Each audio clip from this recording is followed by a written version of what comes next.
Hello， 大家好，我是阿皮。在小智社会神角为中，绝大部分都是雄性的，雌性可以说是凤毛麟角。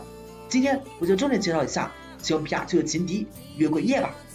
月桂叶首次登场于无印127集中，最开始它还只是一只菊草叶，只要看到它的第一眼就想要收服它。那个时候的菊草叶就已经展现出了不俗的战斗力了。虽然在打败了小智妙蛙种子后，逼小智害上老喷，而老喷也因为过于轻敌，一度被其重创。不过与此同时，菊草叶也付出了惨重的代价。看到遍体鳞伤的菊草叶，小智哪有心思收服，急忙把他送往神角的中心。一直在旁边观察火箭队看到这么有骨气的菊草叶，便也想着将他占为己有。小智为了躲避火箭队追捕，和菊草叶一起误入了一片雪原。起初因为菊草叶不信任小智，所以没有跟着小智。小智不放心，找了好久才在雪地中找到了冻得瑟瑟发抖的菊草叶。而此时因为天黑了，小智只能在一个山洞中暂时居住。也就是在这个夜晚，菊草叶在小智周到照顾下，逐渐对小智产生了好感。于是在后来火箭队追来的时候，菊草叶听从小智指挥，打败了火箭队。在本集的末尾，小智放弃收服菊草叶，但菊草叶已经喜欢上了小智，所以追了上去，主动要求被收服，并和小智一吻定情。皮特在旁边开心的笑着。菊草叶性格是那种傲娇类型的，这种性格一旦有了真正喜欢的人，那占有欲自然相当的强。而小智皮卡丘关系本来就很亲密，所以菊草叶每次都会很吃醋，这在无印里是常有的事情。而在无印137集中，菊草叶的这种感情彻底爆发。当小智想要换下自己让皮卡丘上场的时候，菊草叶开始不听话了，他拒绝回到精灵球里。小智一开始自然不知道发生了啥，后来在情感导师乔叶的解惑下，才知道菊草叶原来一直在吃皮卡丘的醋。这个时候小智就说了，我哪有啊，我都是一视同仁的，呵呵，你们信吗？这天到了晚上，皮卡丘察觉到了菊草叶的异常，想去劝说一下，但菊草叶可傲娇的很，我才不听呢，直接就离家出走了。皮卡丘劝说失败后，只好跟着菊草叶。而要修补菊草叶和小智的关系，自然肯定还是要看小智这边的。而这个契机自然就交到了火箭队手里，他们造的巨型机器人抓住了菊草叶。小智为了救他，奋不顾身的行为瞬间让菊草叶和小智重归于好了。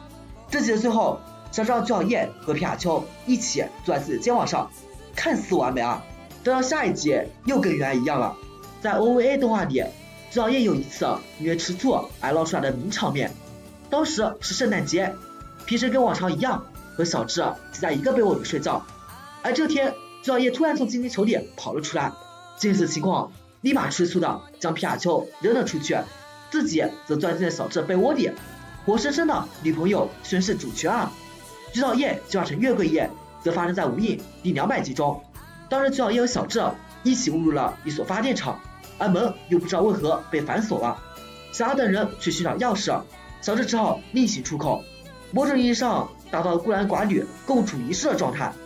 这一路上发电厂里的宝可梦非常危险，小智和菊草叶一路奔逃，却遇见了火箭队，火箭队就把菊草叶抓走了，小智则一路追赶。由于手里没有任何宝可梦可以用，所以被火箭队暴打了一顿。看到心爱之人为了救自己而受伤，菊草叶愤然进化了，进化必开挂，所以月桂叶瞬间秒杀了火箭队。进化以后，月桂叶还跟菊草叶时期一样，动不动就要扑到小智怀里，但由于体型过大，好几次把小智撞飞。这几次下来，小智就生气了。在最后一次月桂叶不打算扑到小智怀里时，小智却大声斥责，这让月桂叶非常伤心，掉下湍急的河流中，再一次和小智分开。小智意识到自己错误后，赶忙去寻找月桂叶。月桂叶起初不肯原谅小智，但没办法，自己舍的男人当然最后还是原谅啦。在无印259集中，小智和他还搭档参加了宝可梦竞速赛，虽然一开始找不好节奏，但是凭借着羁绊，月桂叶和小智很快就培养出了默契。不过比赛一开始自然是小豹领先的，毕竟他驾驭的可是能使用神速的风速狗啊。最后小智借助地形再加上自己不怕死的一贯做法，才追上小豹。随着无印篇的结束，月桂叶自然已经下线了。我的感受真的是很舍不得，感觉总缺少了啥。月桂叶不在，谁和皮卡丘争宠啊？还有之后月桂叶也是有奇的登场的，在一届132集中，小智结束风云联盟获得大博士后院时，他思念宝可梦都非常激动，特别是肯塔罗们。趁着肯塔罗直接把小智甩到背上，并开始高速奔跑。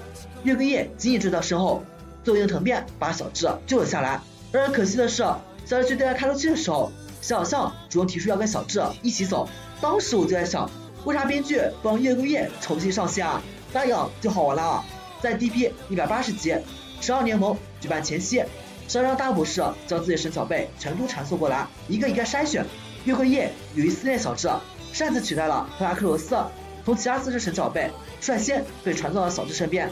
不过因为火箭的捣乱，宝可梦全都意外的从竞技球里跑了出来，这让小智非常苦恼。在先后找回小巨鳄、牛奶小兵以及卡比兽后，小智发现剩下2个竞技球中有一颗并不是他让大博士传送的。由于无法确定具体被传送来的是哪只宝可梦，小智一时感到迷茫。在找寻剩下2只宝可梦的路上，小智一行人遇到了劲敌阿迅。阿迅表示他在树林里被一个黑影撞到，并且闻到了香料的气味。小智当即意识到这只宝可梦就是月桂叶了。而这时月桂叶从树后突然窜出，把小智扑倒在地，开始轻轻地刺进小智的脸颊。而当小智想把它收回竞技球时，月桂叶则直接衔走了小智手里的竞技球，看起来是想跟小智多玩会。后来火球鼠在对付火箭的过程中进化，大家一起合力打跑了火箭队。在12联盟中，小智并没有选择让月桂叶上参加比赛，而是选择刚刚进化的火焰鼠，这让我就有点难过啊。这次之后，月桂叶就几乎再也没有登场过了。虽然在12联盟中没有被选中，但是在成都地区的表现却是有目共睹的。在神鸟宝贝145话对岸重新到来时，小智明知道属性不利，却依然固执的派上巨草叶。巨草叶以不负众望帮小智打赢了对方的线球。在第210集对战格斗系到来时，更是以一敌二。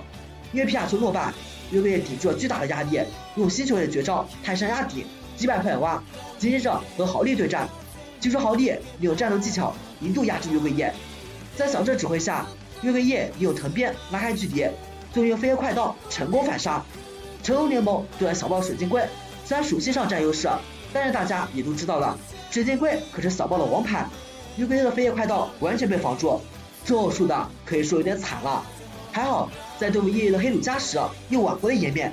面对火系恶系的黑鲁加，月桂叶巧妙的用藤鞭把黑鲁加的嘴巴封住，让其无法使用喷射火焰，最后使用泰山压顶拿下胜利。